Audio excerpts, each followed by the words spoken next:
Hey guys! Today we're making these super cute and festive egg holders.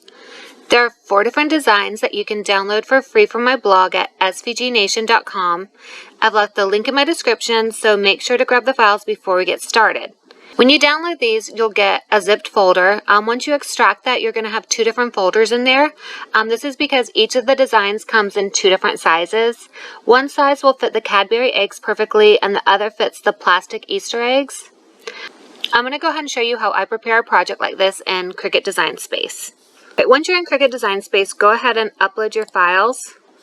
I've already got them uploaded. I'm just going to grab, right now I'm working with the Cadbury egg size designs. I'm just going to add them all to my canvas.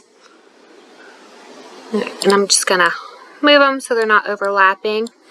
You'll notice with this Axolotl design and the Panda design that I've got 2 different versions of it. You can either choose to use the bunny ears or don't use the bunny ears. So when you come up here, you can find which design. I'm going to go ahead and do the bunny ears, so I do not need this little guy right here. You can either hide him or delete him. I'm just going to delete him. That way I have less stuff on in my layers. And then the same thing for the panda. I want to use the one with the bunny ears, so this is the one that I don't need, so we can just get rid of this layer. Okay. And we do have to change all of these little cut lines to score lines. If you're not using like a scoring tool with your Cricut, you can just delete all of these. But right now we're just going to select both of them, hold down Shift and select both of them, and we're going to change these from a basic cut to score. And then continue to hold down Shift and select this bottom right here and hit attach. Okay, so the reason why everything just changed like that is because we didn't ungroup our layers first. So go ahead and undo this. You can use the button right here. And now you want to go up here and you want to make sure that you ungroup everything.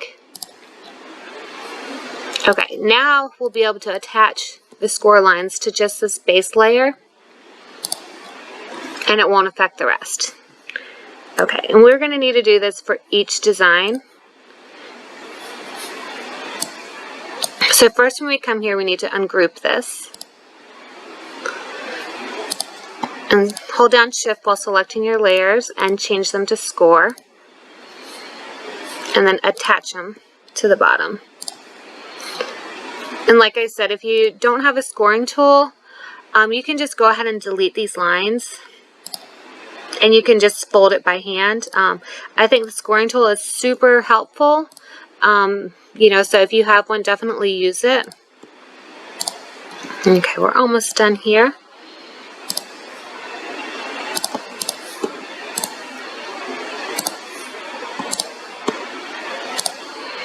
Okay, now before I cut these, I want to go ahead and make sure that I have everything on the same mat that I want to cut. You'll notice all of these are black, but they have them cutting on different mats. So I'm just going to move all of these how I want them all to cut. I actually want to use 2 different white papers. I want to do a glitter paper for some of these, but I want to use a regular paper for some of these. So I do want to leave the whites on 2 different mats, but I don't need 3 different. So let's see. The ones that I want to make glitter, I think, what is this?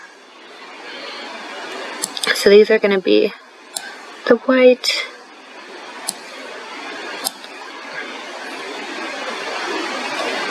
I'm going to make the bunny ears glitter, and then here we go. And I want to make both the yellows cut on the same piece of paper. And I want to make all of the darker pinks cut together. And I also want to make all the lighter pinks cut together. Okay, so now I've just narrowed this down so I have a lot less mats. And we can go ahead and go to make it to see how this is going to look. Okay. So you can kind of, now some of my papers are actually, my glitter paper that I'm using, it's actually a letter size. So we're just going to switch this. And also, let's see. My lighter pink is a letter size. And my darker pink is a letter size. So this is going to allow me to see kind of how many pieces of paper I need and how I can prepare this. And maybe if I want to make a couple more, I can see how much room I have on each piece of paper. So this is really helpful to kind of do before you cut. I'm pretty sure actually this white paper is a letter size as well. So, okay. And now I'm all ready to go ahead and cut these. They're ready to go. Get your first mat ready by adding your paper. If you have a brayer, use this to smooth it down. Otherwise, make sure that your paper is attached really well because you don't want it to slip. Select your cardstock setting for your Cricut machine, and then add your scoring stylus if you are using this. Insert your mat into your Cricut and press the flashing arrow to load your paper. Then press the flashing Cricut button to begin cutting your design.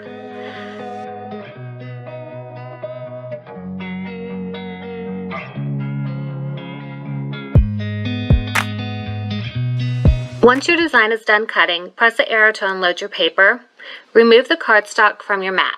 When removing cardstock, it's easiest to lay your cardstock face down and then peel your mat off. This will help all your pieces come off and will keep any pieces from getting like ripped or messed up. Set aside the pieces that you need and remove any pieces that you don't need. And continue this process until all of your designs have been cut. Once all of your designs are cut out, gather all of the pieces for your characters and start to assemble them. For the bunny, you're going to attach these two bunny pieces on top of each other. You'll put the white on top and with the pink peeking through. For 1 second, I just want to show you guys this white glitter cardstock. Is it not the best? It's my absolute favorite paper. Like, I make boxes, cards, gift card holders, pretty much anything that I can with it. And it's just really easy to use. It folds well, it cuts well, it can be printed on. And it's just really pretty. Like, I just love this paper. Everyone always asks me where I get it from, so I'm leaving the link in the description, along with all the other products I use in this tutorial in case you need them. Now go ahead and attach your eyes and your mouth to your bunny.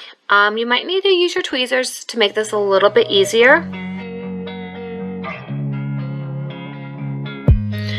Once your bunny is assembled, you're going to take the bottom piece and go ahead and fold on the score lines. You want the piece to fold downward. You're going to attach this to each piece of your bunny. This is what's going to be like your base where your egg is going to sit. Once you attach this, make sure that you let it dry completely before adding in your egg. Alright, so to assemble the chick, you're just going to glue the shell pieces on top of your yellow chick. Then you'll add your feet, your beak, and the eyes. There were some white dots too that were included, but I realized that they just weren't needed. The black is enough and the white were really small, so you can just leave those off or you can use them. It's totally up to you.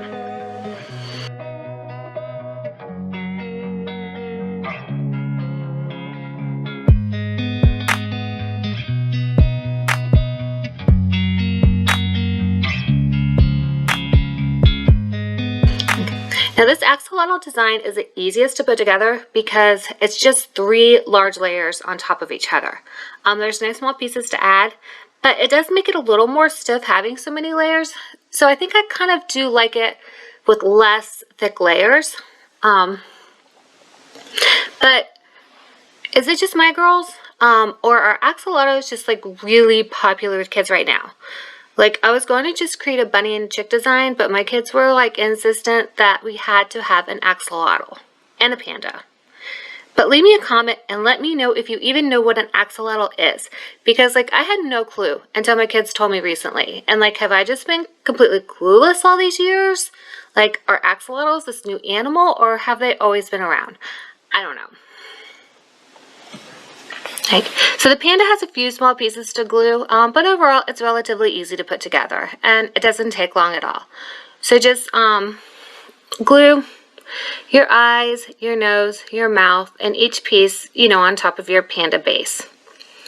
Alright guys, so it took me getting all the way to this step to realize that I forgot to add the cutout for the bottom piece for the panda. So there's no circle for the egg to sit. And this would be why I always make sure to make the crest first.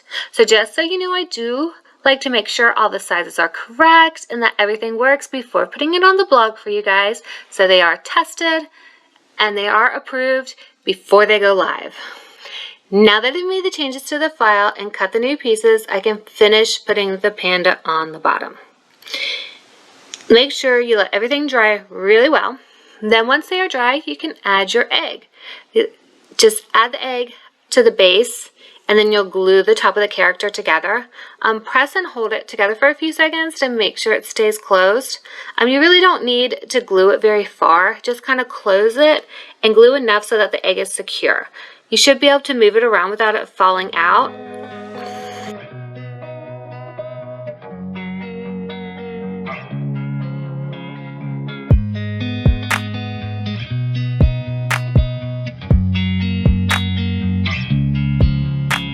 If you're using plastic egg designs, make sure to fill your plastic eggs with goodies before adding them.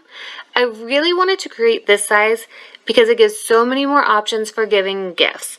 You can add candy to them or do something completely different.